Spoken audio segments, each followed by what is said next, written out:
welcome to Community Tuesdays. And we are so lucky to have the stage performance. I want to thank Bud Rubin who sponsored it. And so thanks to him, it is free to everybody today. And we hope to have a lot more things like this. And thanks to Enid Davis who wrote this whole story, directed it. She's put a lot of work into it, and we're also so lucky to have her. So we'll let Enid tell you a little about the play and what you're going to see. So a lot of fun things coming about, and thanks for coming today. So I'll hand it over to Enid. Thank you. Good afternoon, and welcome to a fun-filled introduction to Jewish folk and fairy tales dealing with love and marriage. Now, many of us know the Bible stories, and some of us have read the legends written by scholars about biblical heroes. But how many people know that in the Jerusalem Archive collection, there are over 24,000 folk and fairy tales created orally by Jewish folk? Just like the Grimm brothers, who interviewed people and asked them to write down the stories they heard as children, Jewish people went out into the field in the 18th and 19th century and collected stories that the folk told from the very beginning. So we hope you enjoy them. I'm hoping you all have a program. The source from where I got all these stories are listed in the program, so you can go look for the books too. Then, after the fourth story, we have the Yiddish song, Tumbalakaya, and we're going to ask you to stand up and take a stretch and sing with us. So if you don't have a program, then please raise your hand, and perhaps Michelle can bring it to you. I hope you enjoy the show. We're going to start our wedding procession because this is a mock wedding between Solly and Molly, an East European wedding where you will meet the Bachin, the Jewish jester, who was traditional since medieval times at Jewish weddings in Eastern Europe. To sing the wedding song, when I wave to her so she'll know to start, is a very talented woman and a very good friend of mine, the one and only Julie Amato. How we danced on the night we were wed, we vowed our true love, though a word wasn't said. The world was in bloom, there were stars in the skies, except for the few that were there in your eyes.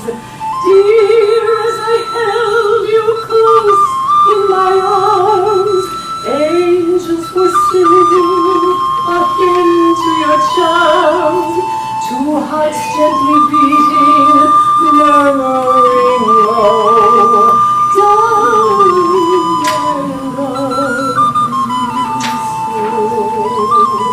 The night seemed to fade into blossoming dawn. The sun shone on you, but the dance lingered on. Could we but recall that sweet moment sublime, we'd find that our love was unaltered by time. Dear, as I held you close in my arms, angels were singing a hymn to your charms, two hearts gently beating, murmuring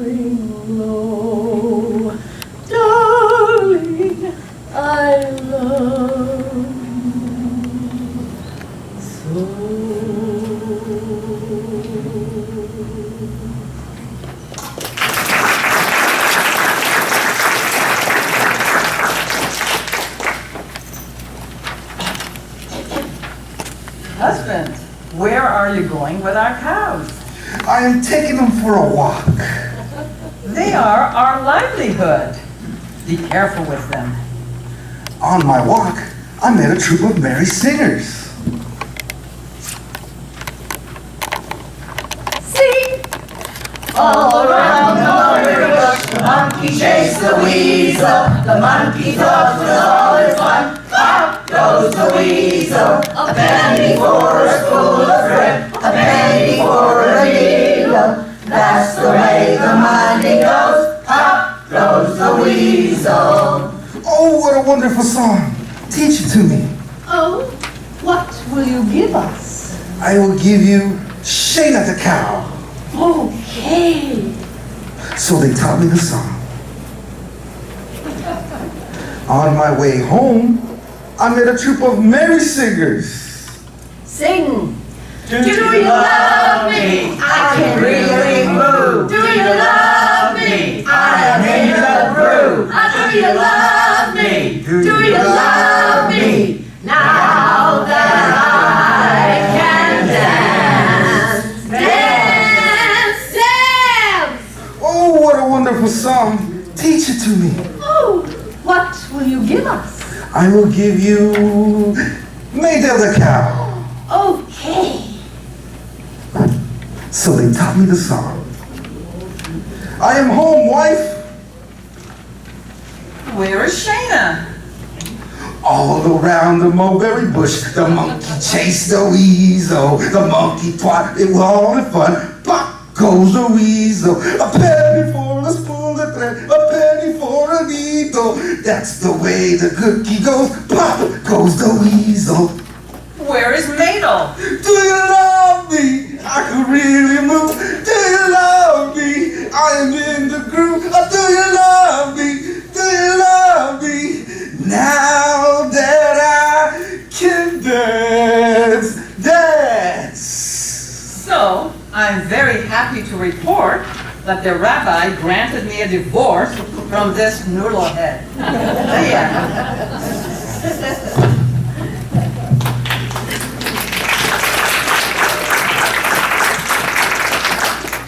Greetings. Welcome. Welcome, my dear friends, to the wedding of Molly and Solly. I am the Batin, a wedding jester hired to entertain the bride, the groom, and all the guests with stories and jokes. This is my wife, Mrs. Batin. She can amuse you with just one good look at her funny little face. Vodkins have appeared at Jewish Eastern European weddings since the Middle Ages. They are still popular today among the Hasidic sect. Our Bachkin is really special because his stories will come alive as he invites our wedding guests to play a part in their telling. First, we shall tell tales of woe and love gone wrong, including supernatural tales with ghosts and sorcerers. But then the tales will turn sweet, with romantic and heartwarming themes after the first act, and the symbolic marriage of the bride and groom. And as for you, rascal husband, there's nothing wrong with my little face. By the way, ladies and gentlemen, the first story, A Song for Two Cows, is based on a Yiddish folktale. The sources for all the stories are listed in the program. So first, a Jewish joke about plays. A boy came home from school and tells her mother he got a part in a school play. That's wonderful, says the mother. Which part? The part of the Jewish husband, says the boy proudly. Frowning, the mother says, go back and tell them you want a speaking role. Ladies and gentlemen, presenting The Bride Wore a Shroud. This scary tale was originally compiled by Shlomo Meisterol in 1904 in Jerusalem. A variant of the story is found in a 16th century Yiddish manuscript. Once, 3 young men were strolling through the forest. The moon was full, and their hearts were joyous, for their friend Reuben was getting married the next evening. Reuben, Joel, let us stop by these rocks. I am getting tired. I cannot believe you're getting married tomorrow. And to the prettiest girl in town, too. Not to mention the richest. I am very lucky.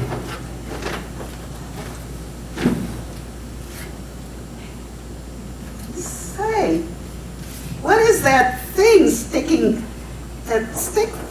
out of the ground?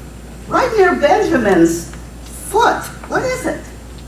Looks like a root or something. Oh my God, it's a finger. The 3 men bent down to examine it more closely. It is a finger, and it looks to be a woman's finger. Okay, who wants to marry her? Someone put a ring on her finger. Well, since I am the first to be getting married, how about I just slip my bar mitzvah ring right on her finger? There. I dare you to recite the 3 wedding vows 3 times now. You are betrothed to me. Karai at nikudechet li. Karai at nikudechet li. Karai ma at nikudechet li. Joel, isn't that the funniest thing you've ever seen? It's moving. The finger just moved. What's happening? The ground is breaking up. And from the ground, a woman emerged and stood up.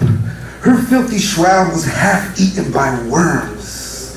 She had been dead a good many years. She was truly a terrifying sight. My husband! Which one is my husband? I think it is you.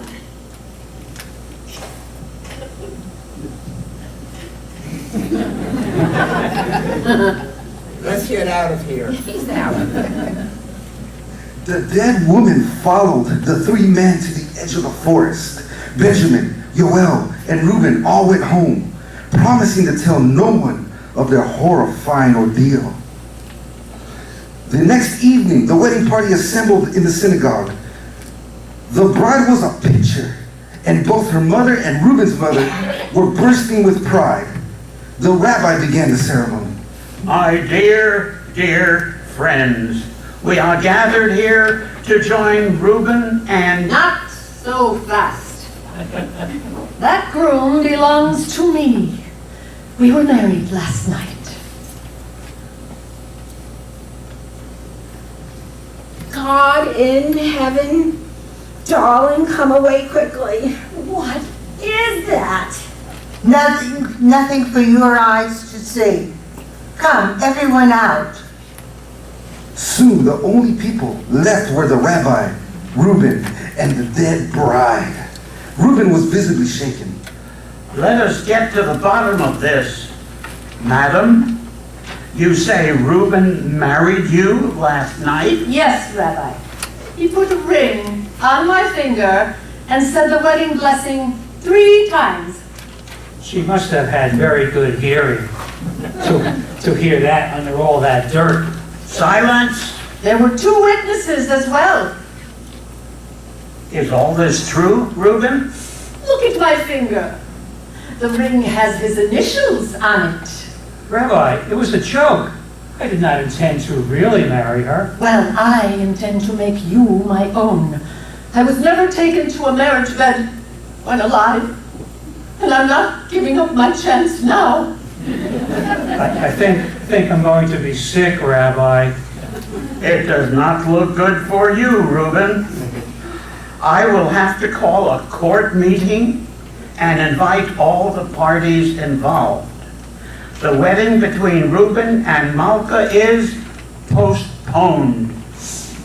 The next day, all the parties were assembled at the rabbi's study in the synagogue. Let us hear from the mothers of Reuben and Malka. Rabbi, Reuben and Malka have been betrothed while they were both in the womb. As Malka's mother, I swear this to be the case. That is true, Rabbi. Both sets of parents agreed that if one of us had a girl and one of us had a boy, they should be wed. That was 18 years ago. My Reuben has loved Malka ever since he was a young boy. So the vow that was made by the parents came many years before the vow was made to the bride corpse 2 nights ago. Now, let us hear from the witnesses, Benjamin and Yoel. Benjamin, did you witness this pledge made by Reuben, and did he say it 3 times? Yes, Rabbi. Yes to both questions. And Yoel, same questions? Yes to both questions, Rabbi. I now call on Reuben. Reuben, was it your intention to marry this dead woman? Certainly not, Rabbi. It was a joke. There was just a finger sticking out of the ground. I thought it was from a dead person. I am a dead person. But that should not be held against me. I have heard from all sides and will now announce my decision. First, there is the pledge of marriage. The one between Reuben's and Malka's parents was made first. A new pledge does not erase the old. Second, there is the matter of intention. Clearly, it was not Reuben's honest intention to marry the corpse. Thirdly, there is no precedent for a dead person to make a claim of wedlock with a living person. Therefore, I declare the marriage between Reuben and the corpse null and void.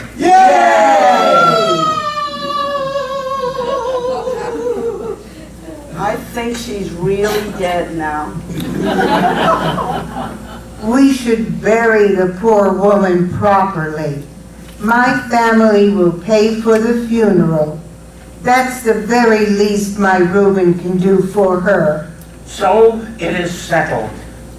After the funeral and the proper mourning time, we shall have the wedding for Malka and Reuben. And that is what happened. And what a joyful wedding it was. Let that be a lesson to all you engaged young men out there. Stay away from the woods on full moon nights before your nuptials. And never slip your bar mitzvah ring onto fingers sticking out from the forest floor. The end.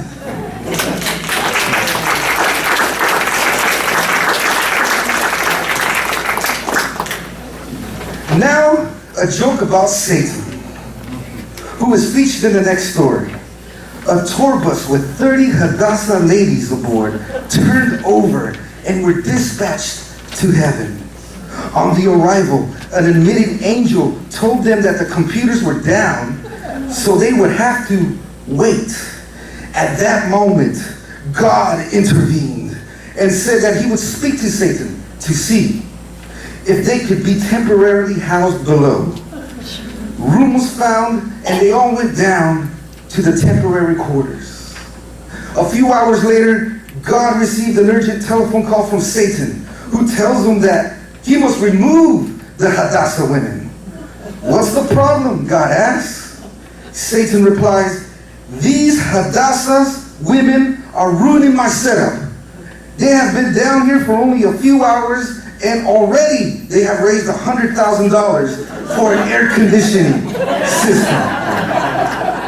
And now for our next story. This tale was originally told in the prayer books of the Jews of Yemen. Lots of new stuff was added by Miss Davis. Presenting the devil and his cohort.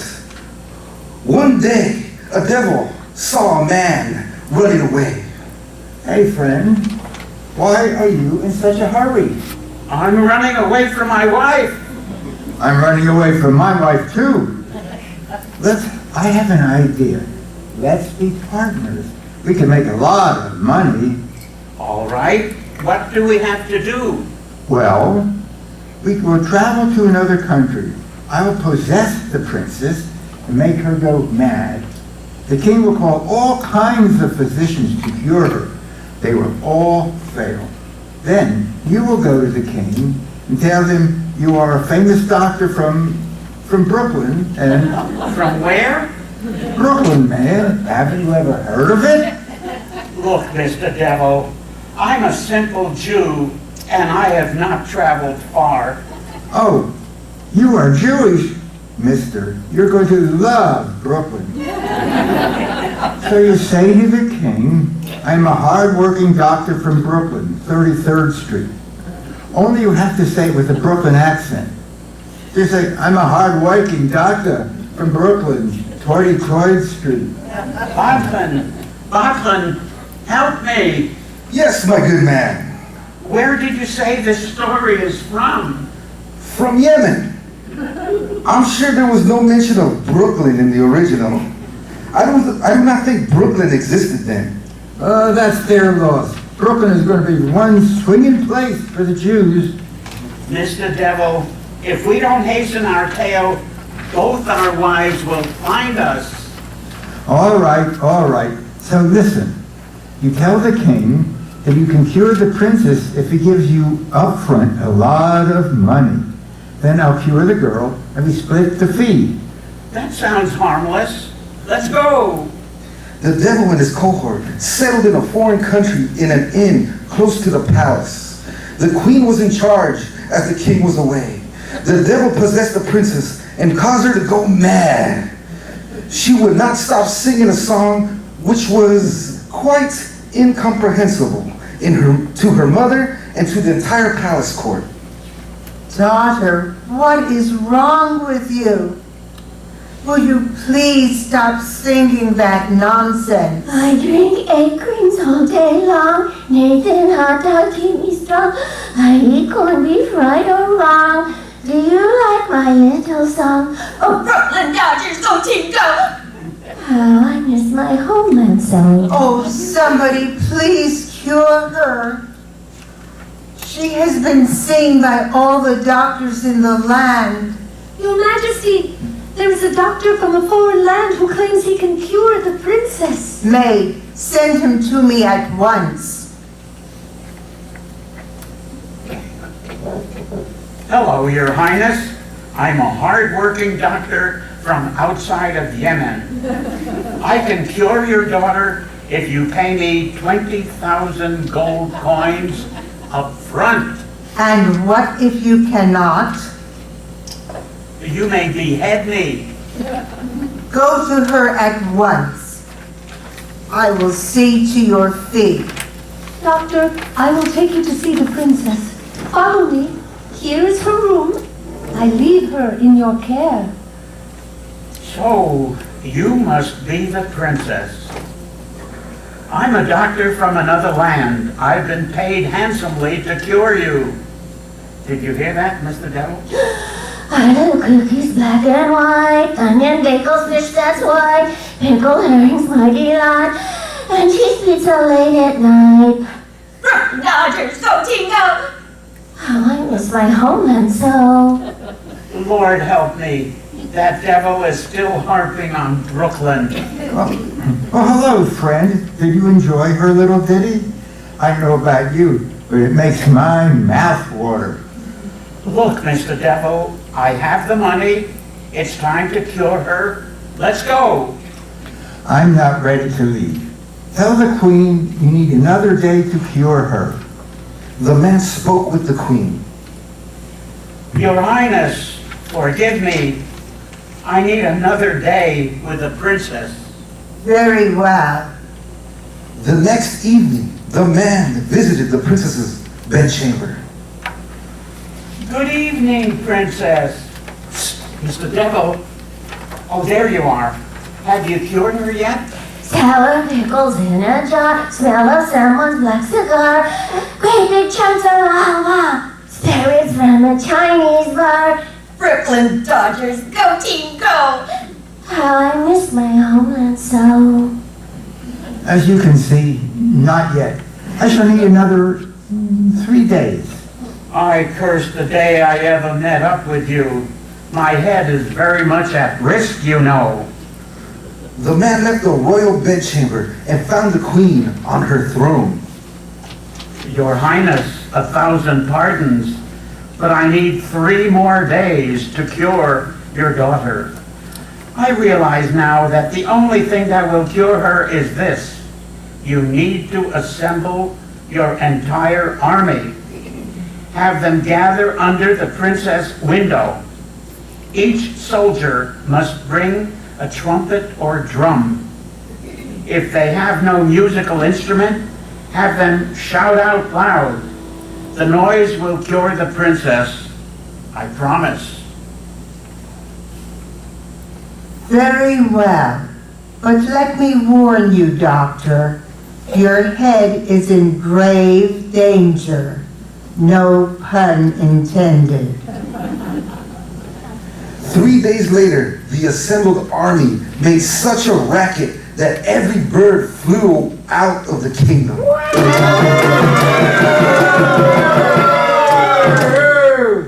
The man went to the princess's bedchamber, and as suspected, the devil was holding his ears and grimacing in pain. What in my name is going on out there? I cannot stand the noise. I'm afraid your wife is outside looking for you. She's brought her own entire army to find you. I'm getting out of this place immediately. Watch me disappear. And as soon as the devil was gone, the princess was cured. The man left the castle with 20,000 gold coins, which certainly helped him keep far away from his wife. Dear Molly, this story should remind you never to be such a shrew that your husband runs away from you. You would not want poor Sally to ever have to resort to being the cohort of the devil. The end.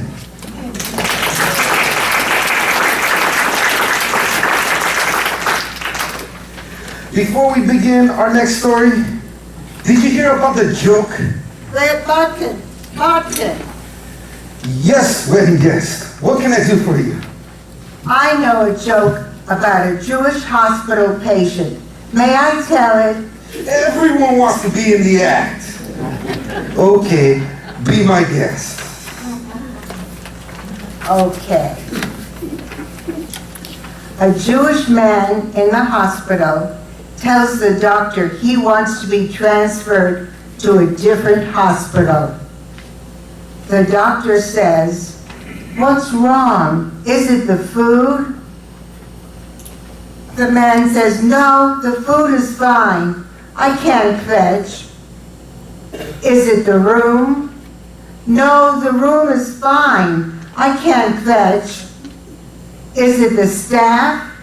"No, everyone at the staff is fine. I can't fetch." "Then why do you want to be transferred?" "Because I can't fetch." The text of the next story comes from a mid-19th century book published in Krakow. Presenting She Wore Blue Velvet. Once there was a husband who enjoyed buying his lovely and pious wife beautiful things. I am so glad I stopped by your market stall today. I do like that soft blue fabric you have over there. Oh, I have enough fabric here to make your wife a very pretty dress. Wonderful. I shall buy the fabric and bring it to my tailor immediately. Very good, sir. Unfortunately, the husband did not notice that a sinister-looking stranger was hovering near him. He was a vicious sorcerer who had overheard the husband's conversation with the fabric dealer. That man's wife must be a divine creature to warrant such devotion.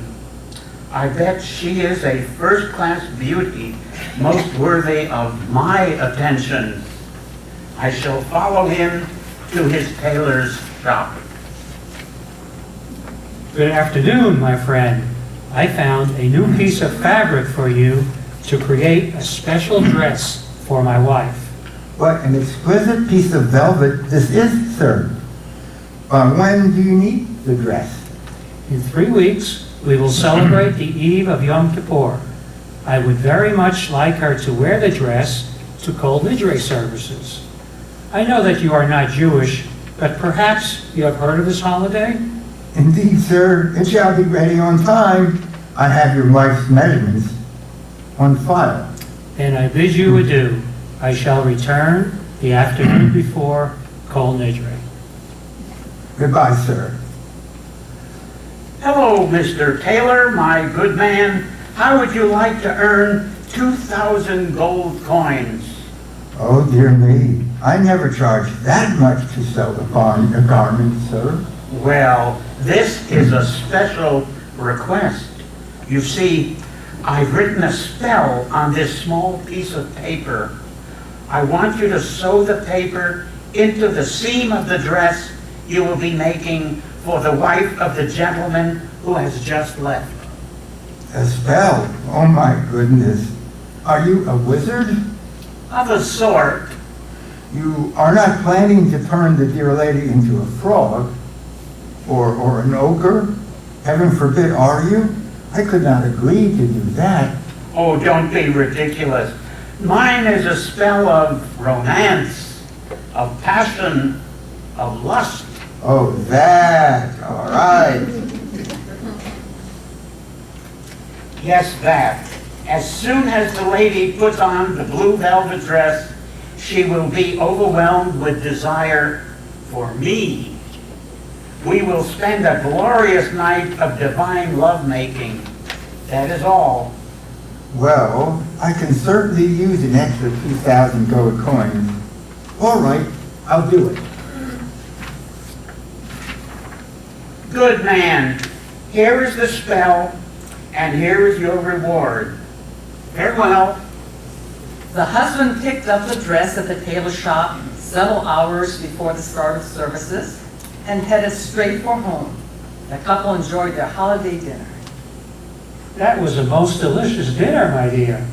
I'll wait here while you change into your new dress. I cannot wait to try it on. I never wore blue velvet before. As soon as the wife buttoned the last pearl fastener of the dress, her head began to spin. Oh, what is happening to me? My feet have this strange urge to fly to an address my mind has never heard of before. There is a man at that address who I am falling passionately in love with. I must get rid of my tiresome husband before I can fly into my true love's arms. Dear, are you ready yet? We will be late. Oh, go without me, please. I am suddenly not feeling very well. I'll come later. Do take a rest and meet me at the synagogue as soon as you are feeling better. Or, do you want me to stay with you? No. I'll be fine in a little while. I'll be there with you soon. Well, I'm off. Oh, joy! He is gone at long last. Good riddance to him. Now I am free to find my heart's desire. So the enchanted woman hurried on foot to the home of the sorcerer, banging furiously on his door in her eagerness to embrace him. Well, hello there. Aren't you a sight for sorcerer's eyes? My hunch was right. You are a beauty. I love you. Well, of course you do. But first, let us have some food, some wine, a little... Already ate. Show me your bedroom now. If you insist, my darling, come, follow me. As soon as they entered the bedroom, the wife removed her dress, and as soon as the dress was off her body, the spell was broken. Oh my God! What am I doing here in my underclothes? Where am I? Oh, who are you? What have I done? Well, you have done nothing yet, my ravishing beauty. Come to me. I must get dressed and leave. But as soon as the dress was securely fastened, her passion returned. Oh, my darling. How did I ever think of leaving you? I can't wait to get in your bed. But as soon as the dress was off, the spell was broken again. Help! Help! What is wrong with me? I must escape. It must be that dress. The wife ran into the courtyard in her chemise and found all exits blocked. Oh, dear God. I beseech you to help me. I am a faithful and loving wife, and I pray for your help on this holiest of nights. Help me to escape this evil place. God heard her prayer. He sent a gentle breeze that carried her over the sorcerer's courtyard and onto the steps of her own home. Her husband found her in bed when he arrived home from services. Oh, I'm so sorry that I could not be with you tonight. I am only starting to feel well again now. I am sure a good night's sleep is all that you need, my dear. The day after Yom Kippur, the husband was strolling through the marketplace when he saw, to his great astonishment, the blue velvet dress hanging in another stall. Good afternoon. I would very much like to purchase the blue velvet dress. Very good, sir. Shall I wrap it up for you? Please do, and quickly, please.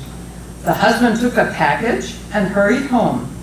Upon his arrival, he approached his wife with a wrapped dress in his hands. My dear, where is your new blue velvet dress? Oh, my dear husband. A terrible thing happened to me when I put on that wretched garment. Is that it in the package? Yes, I found the dress hanging in a market stall. It must have been God's will that you have the dress. There is something wicked about it. Quickly, go take it to the city elders. I shall tell you why. The wife told her husband all about the terrible ordeal and her suspicions about the dress. He took the dress to the elders. They took it apart seam by seam and found the spell. The tailor confessed to his part in the crime and named the sorcerer as the instigator. The governor had the tailor put on the rack, and the sorcerer was hung. The end.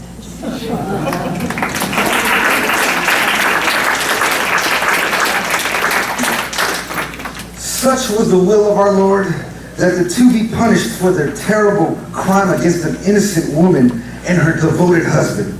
So, darling Molly, no harm really done. May you have such a devoted husband in Solly. Husband, dear, it's time for all the wedding guests to stretch a little. So now you are Jack LaLanne? No, but I am a singer. The stage is yours, my love. I'm going to sing Tumalaika, and I'd like you all to sing the chorus with me.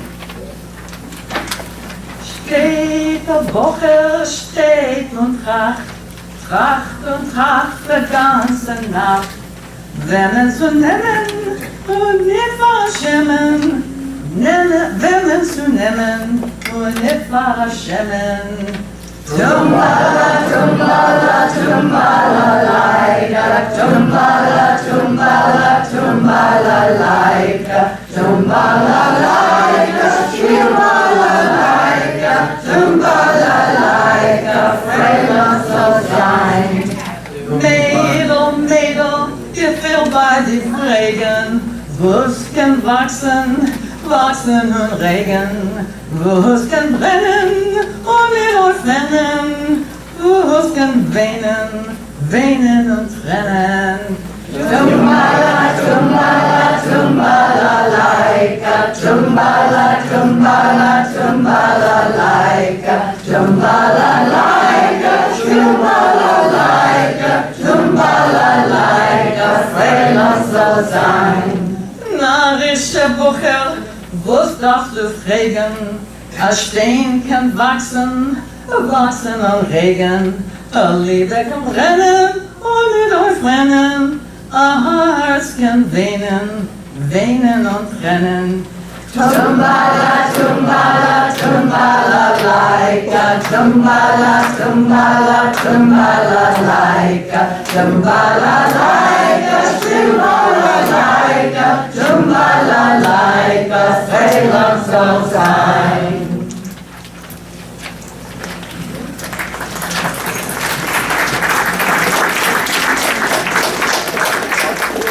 The actors will now sit on part 2 of their script. So that's halfway through our show. We hope you're enjoying it. And we have 4 more stories. This time they change a little. You might recognize some that remind you of some from the Grimm brothers. And don't forget to stay for some wedding cake. For not only are we celebrating the marriage of Solly and Molly, but Solly is really my husband, Sandy. And on Tuesday, we will have been married for 48 years. So, story 5. Thank you. Now that Molly and Solly are married, our folk and fairy tales will be romantic in nature. And no story in all the world folklore is as romantic and as popular as the story of the mistreated girl does well. There are several Yiddish variants of the Cinderella story, all told by women storytellers.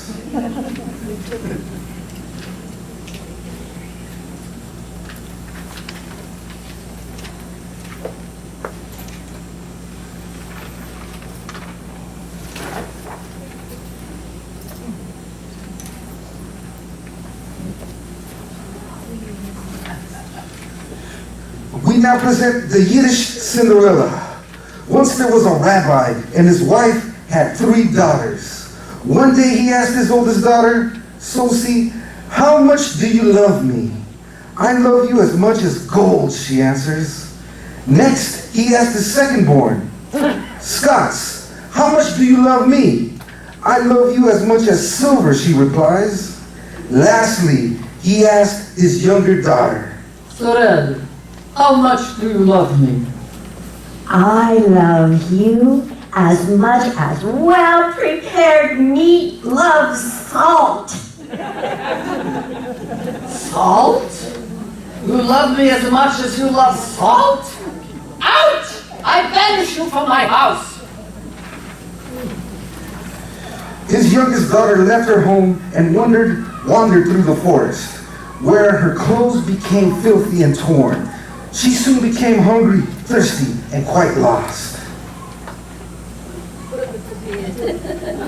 My dear young lady, why are you wandering alone in the forest? Sorelli told the old man before her the story of her banishment. That is too bad, my poor child. Now, I shall tell you what to do. Keep walking on this trail until you come to a house in which a rabbi lives. When you hear someone saying the blessing over the wine, answer, Amen, 3 times. Someone will come out of the house and invite you in. Do not go into the house until the rabbi himself extends the invitation. In addition, I'm giving you this stick. When you are in need of something, just say, stick, stick, open, and you shall have whatever you need. Keep the stick in the attic. Oh, thank you. Thank you so much, kind sir. And Elijah disappeared. Oh, look! Here's the house. I shall go close to the window and try to hear what's happening inside. This is amazing! The woman has just finished saying the blessing over the wine. Amen, amen, amen. Who said Amen? She opened the front door. Oh, just look at that poor lost soul. Please, come inside. No, thank you. Perhaps my son can convince you. Hello there. Won't you enter and have some supper with us? No, thank you. Perhaps my father, the rabbi, will persuade you. Please rest your tired feet and enjoy a nice meal with us. Yes, thank you. I shall be very glad to. So the girl entered the house and crouched down by the oven. Nothing the family could do would cheer her. Soon they went to sleep. Soriel brought her stick up into the attic and returned to sleep on the kitchen floor. The next morning, the family arose, ate, and dressed quickly. Off they went to a wealthy rabbi's daughter's big wedding. Oh, I think I'd like to go to that wedding as well. Oh, I'll try out that stick that the nice old man gave me. Stick, open. Suddenly, a lovely bathtub, a thick soft towel, and a sweet-smelling bar of soap appeared. Oh, what a delicious soak. Now I need some clothes. Stick, open. The stick produced a most exquisite gown of gold and silver and a matching pair of gold velvet slippers. When she arrived at the wedding, the rabbi's son could not take her eyes off of her. He certainly did not recognize her as the beggar who was living in the house. Papa, Mama, I am in love with the girl with the gold velvet slippers. Unfortunately, she changes the topic each time I ask for her name. I am going to get some pitch from the rabbi's servant and smear it on the doorsteps. I hope to catch her shoe. Sure enough, the pitch caught Soriel's slipper, and she had to hobble home with only one shoe. She was back in the kitchen in her rag dress when the family resumed. Look what I have, the beautiful girl's shoe. I am now determined to go around the world if necessary to find the lovely young lady who owns this slipper. Why don't you let me try on the shoe? You? A beggar girl? Soriel pulled out the matching shoe from her pocket, and as soon the two gold slippers were on her feet, looking as if they had been custom fitted. This is not good. A rabbi's son cannot marry a beggar. She's the only one for me. Several days later, the parents were more crestfallen than ever because every family member had dreamed for 3 straight nights that the betrothal must continue as planned. Dear, let us go out for a walk and discuss our situation. Come, my love, let me show you who I really am. She took him to the attic and picked up Elijah's stick. Stick, open. As I live and breathe. Look at these gorgeous clothes. Okay, some for you and some for me. Let's put them on and go for a walk too. On their walk, Soriel and the rabbi's son passed the rabbi and his wife. Husband, did you see that? Our son, all dressed up and walking with a wealthy woman. What is he thinking? Upon the return home, Soriel was back in her rags. Son, I warn you against going against our dreams. Do not worry, dear parents. Sorla is the one for me. Very well. Let me invite the neighboring rabbis and their families to the wedding. Sorla, dear, do you need any help getting a proper wedding gown? No, thank you. I have everything I need. A few days before the wedding, Soriel spoke to the wedding cook. She told her to prepare a portion of the meat without salt and to serve it to a particular rabbi who she would point out. At the day of the wedding, both of the groom's parents were astounded at the beauty of both the bride and her attire. She looks like a princess. At the wedding, the bride watched her father struggle to eat his dinner. She approached him. Rabbi, sir, I cannot help but notice that you are not enjoying your meal. The rabbi did not recognize her daughter. I am certain that the cook meant well, but there is no salt on the meat. The meat is quite tasteless. Father! You do not recognize me as the daughter you banished for comparing my love for you to salted meat? The rabbi fainted on the spot. When he was revived, the reuniting of the father and daughter was most joyous. Now Elijah himself came to the wedding. He gave the happy couple a diamond chandelier as a gift. And as soon as they touched it, they ascended to heaven. Just as is Marc Chagall painting. The end.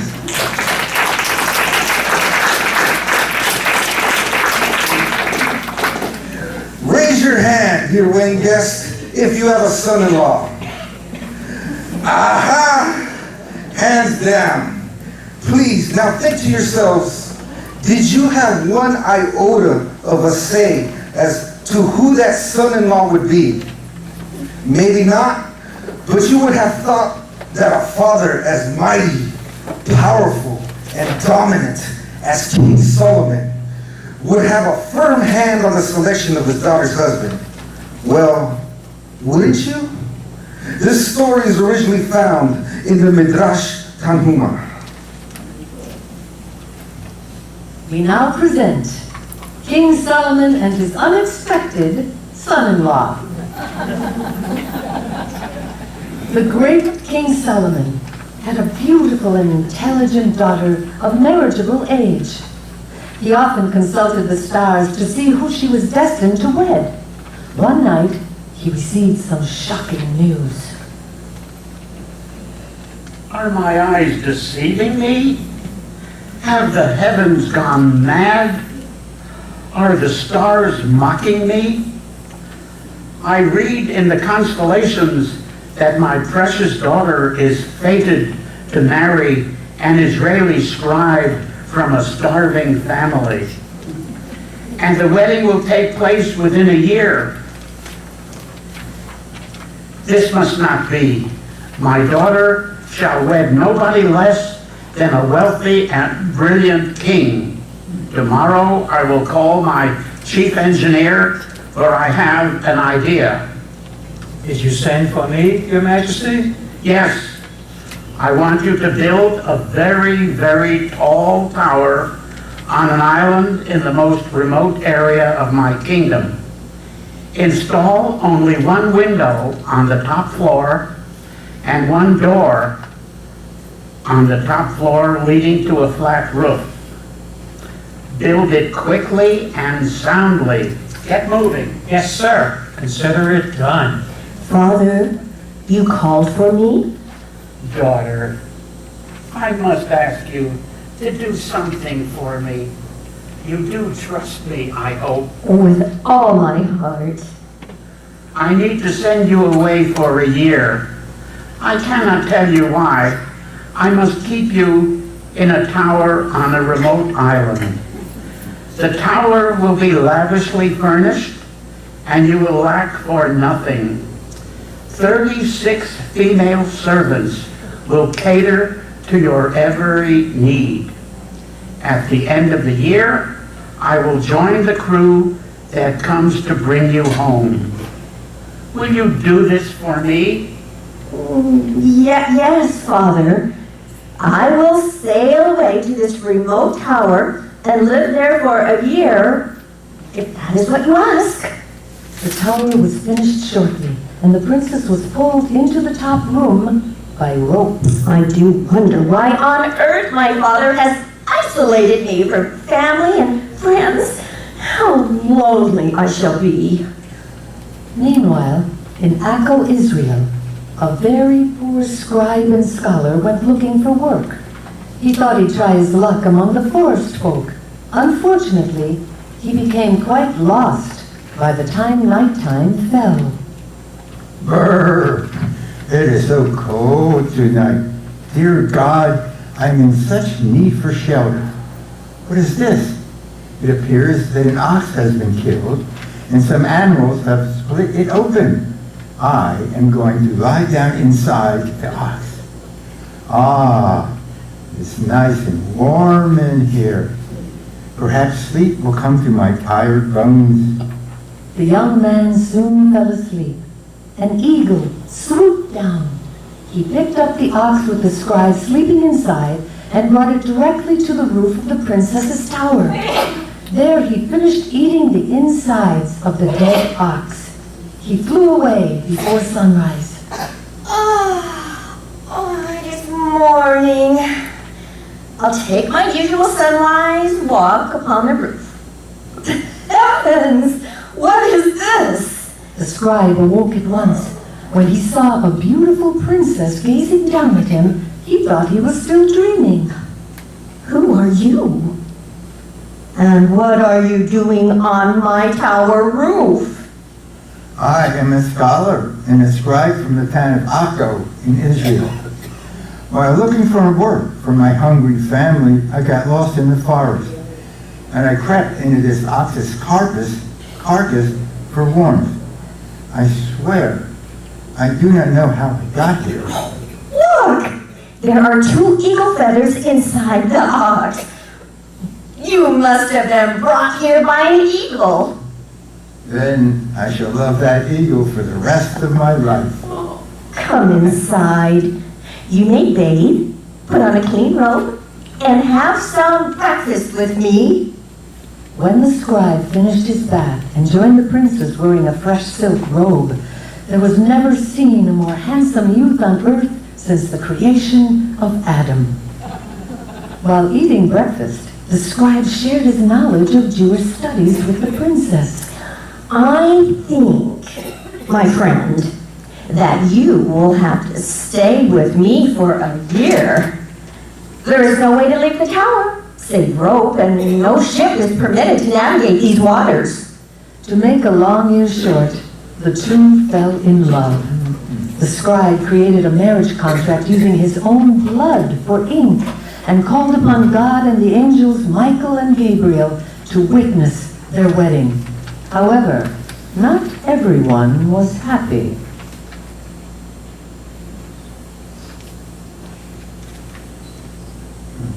I'm the scribe.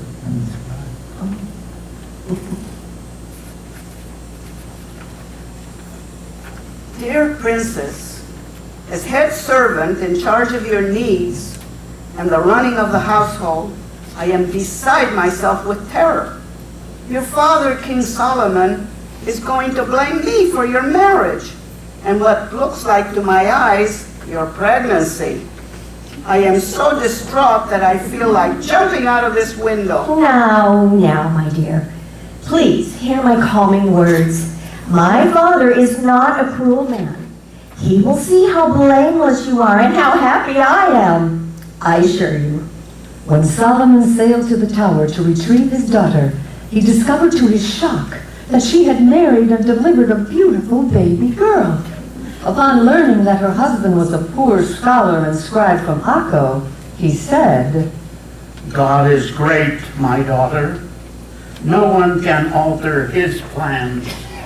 I swear to you, King Solomon, that my knowledge of Torah is most respectable, and that my family are gentle, pious Jews. So come, let us sail back home and make a great big beautiful wedding for my happy daughter and for my unexpected but welcome son-in-law. The end.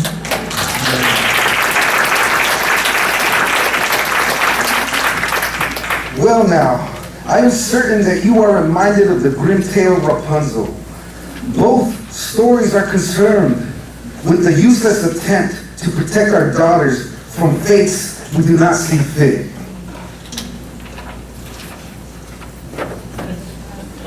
This next story is from Morocco and appears in many collections of Jewish folk tales.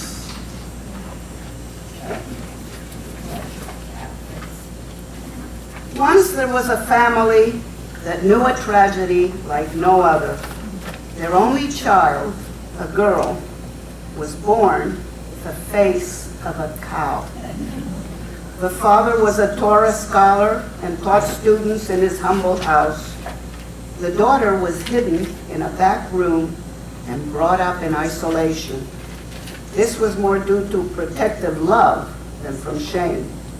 The girl was certainly deformed, but her nature was sweet, and her knowledge of Torah was unequaled for thousands of miles around. One day, a new student came to the Rebbe's home.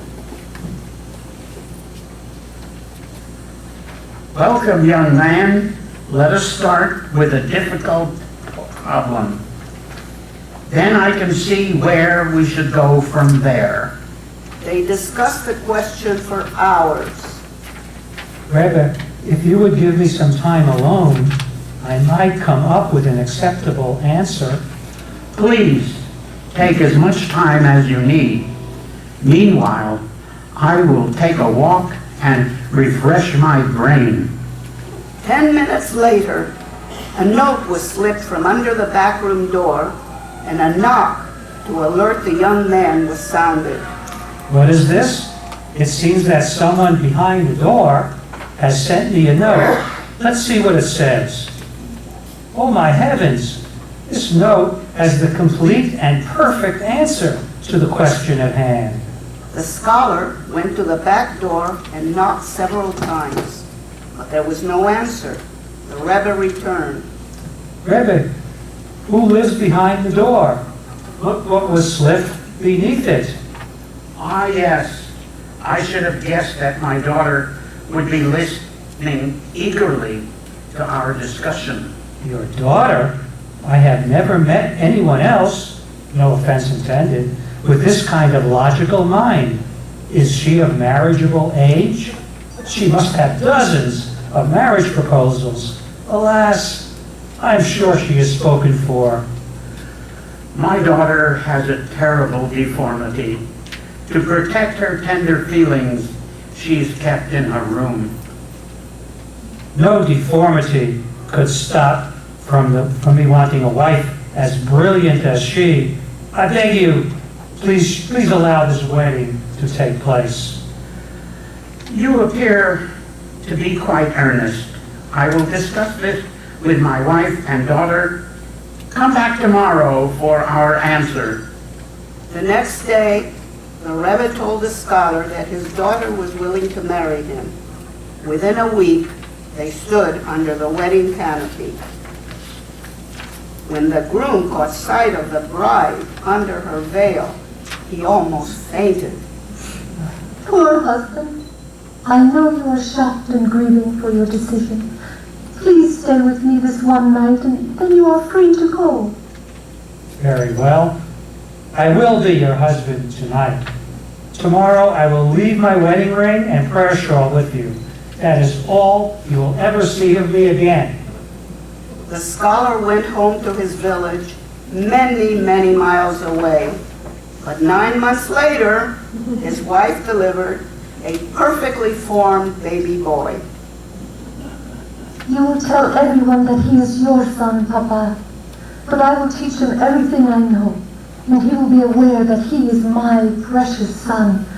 I will not hide my face from him. During his boyhood years, the boy grew up teased and taunted for not having a father. The entire village did not believe that the old Rebbe and his wife were the parents. Finally, his family told him the story of his father and showed the boy his wedding ring and prayer shawl. One day, he said to his mother, Mother, I am 14 years old now. I am taking my father's things and going back to the town from which he came. I am determined to find him and bring him home. My poor son, I am afraid you are on a hopeless quest. I pray that you find your father so that he can see what a fine son he has fathered. The young man traveled for days and days until he came to his father's village. There is the marketplace. I like the kind looks of that woman selling bread. Excuse me, lady. I'm looking for my father. These are his things.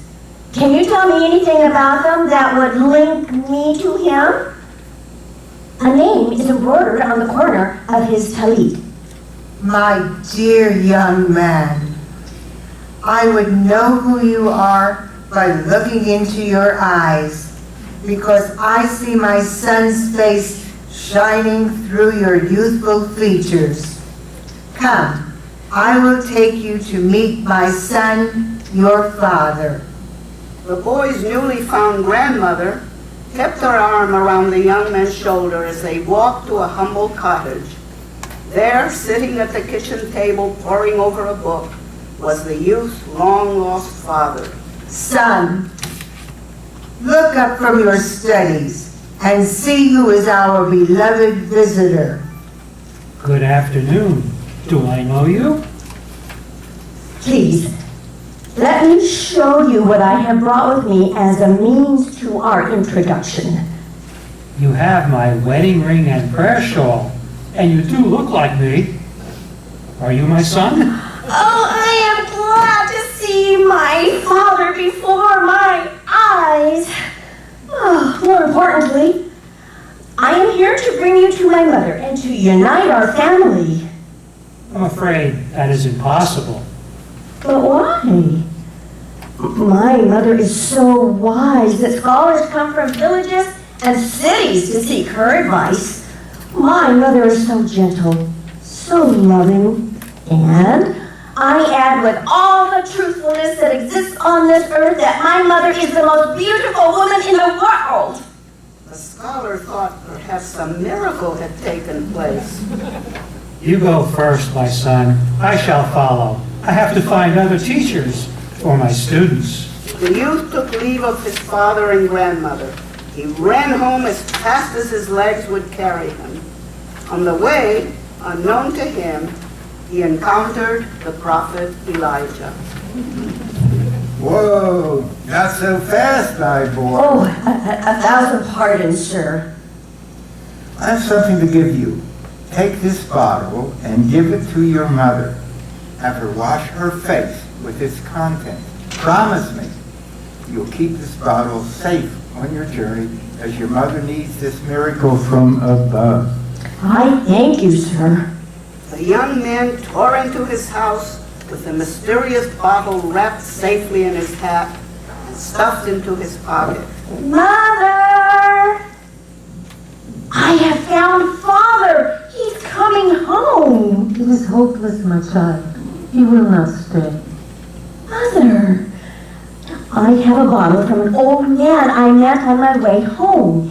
He seemed very earnest when he told me to give you this bottle and to wash your face with its contents. Elijah! The woman took the bottle and prepared herself for her husband. She forced herself to look in the mirror. She gasped. She was so pretty. My husband, you have returned. My dear wife, I have now witnessed 2 miracles. You are so lovely, and our son is so loving. The united family lived joyously for a long, long time, thanks to a son who believed in the deep beauty of his mother and to a prophet that sees this often said earth with God's miracles. The end.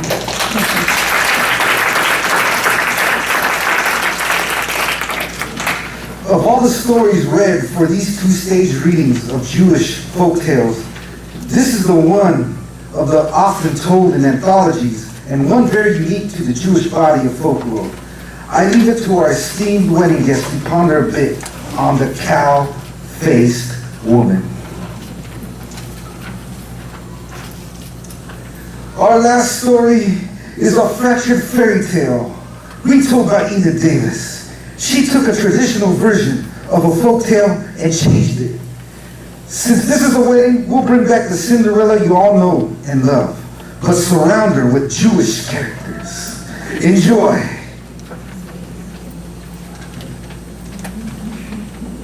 We now present the Grimstein's Cinderella.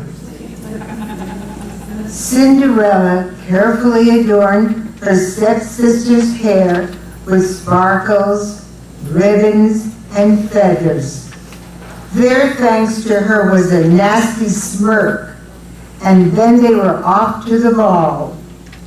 After her family departed for the palace, our desolate heroine left the house, sat on a log near the doorstep, and began to sob. Yenta the matchmaker happened to pass by. Young lady, why do you cry so? You sink Noah's Ark with those tears. I want to go to the ball. The prince is searching for a wife. Are you my fairy godmother? I'm afraid not. I'm a matchmaker. I specialize in Jewish weddings. Well, match me to a prince. Listen, matchmaker, matchmaker, a prince will do it. Just like a rabbi's son if you're Jewish. Well, I can't say you don't have a good sense of humor. Wonderful. So you'll help me. The first thing I need is a dress. I see you're carrying a satchel. Do you have a magic wand in it? I'm afraid not. But wait, I do have the rabbi's daughter's beautiful wedding gown. She gave it to me after her wedding to give to a poor bride. If it fits, you can have it. It fits. Now for some glass slippers. That's another no, I'm afraid.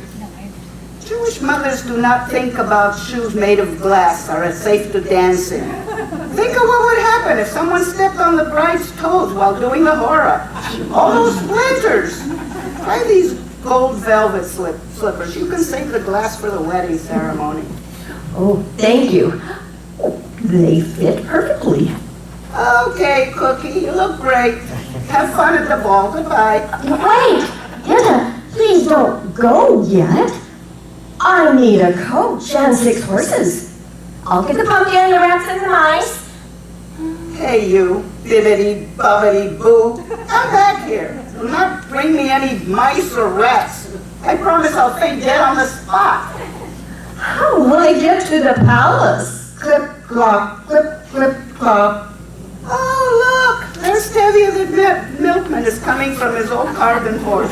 You, Tevye, come here, come over here. Good evening, Yenta. Miss? Tevye, I want you to take this young lady. I'm Cinderella. Yeah, take Cinderella to the palace and pick her up before midnight. What? Do I look like a New York tabby to you? Yenta? Tevye, and how many daughters do you have that need matches made in heaven? All right. Hop on, Cinderella. Thank you, Mr. Tevye. I'm almost ready to go. Almost ready? What are you missing? A diamond tiara. What? Everyone must think I'm a princess from a foreign land.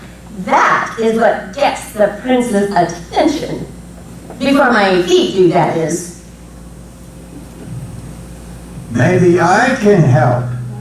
Elijah! Santa Claus! No, Cinderella. This is Elijah the prophet. I happen to know about this young lady. She is a gentle, generous girl. Her price is above rubies, thus she may wear this lovely tiara. Oh, my. Thank you. Goodbye, Cinderella. Good luck. And so, the 648th version of the story of Cinderella has now been told. As you might have guessed, Cinderella and the prince do marry at the end of the story. And for this we give thanks to Tevye the milkman, Yenta the matchmaker, and yours truly, Elijah the prophet. The end.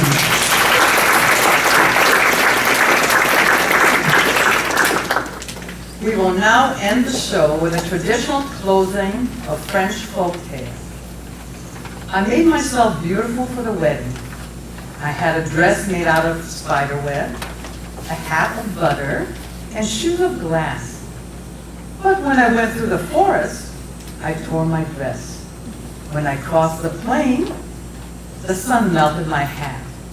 When I walked on ice, I broke my shoes, which went click-clack. These are the stories I had in my sack. After we meet the cast, please stay for some wedding cake in honor of Molly and Solly's wedding and Enid and Sanford's 48th wedding anniversary. And now our cast. Julia Amato. Beverly Bogart. Hank Cooper. The author and director, Enid Davis. Sandy Sanford Davis. Cindy Hawkins. Bud Rubin. Irene Weinberg. Helen Weinstein. And myself, they call me Faco. Thank you.